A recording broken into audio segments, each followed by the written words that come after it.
গর্ভাবস্থায় কোষ্ঠকাঠিন্য দূর করার উপায়। পর্যাপ্ত পানি পান করুন। দিনে অন্তত ৮ থেকে ১০ গ্লাস পানি খান। পানি অন্ত্রকে নরম রাখে। ২. ফাইবার সমৃদ্ধ খাবার খান। শাকসবজি, ফল, পেয়ারা, আপেল, কমলা, ডাল, ওটস, ব্রাউন ব্রেড, গমের আটা ইত্যাদি নিয়মিত খান। ৩. নিয়মিত হালকা ব্যায়াম করেন। প্রতিদিন হাঁটা বা হালকা ব্যায়াম করলে হজম শক্তি বাড়ে ও মল সহজে বের হয়। ৪. আয়রন ওষুধ ঠিকভাবে খান। আয়রন ট্যাবলেট অনেক সময় কোষ্ঠকাঠিন্য বাড়ায়।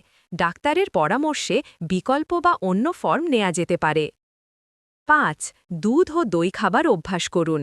দই ও প্রোবায়োটিক খাবার অন্ত্রের জন্য ভালো। ৬. অতিরিক্ত তেল, ঝাল ও ফাস্ট ফুড এড়িয়ে চলুন। এগুলো হজমে সমস্যা করে ও কোষ্ঠকাঠিন্য বাড়ায়। ৭.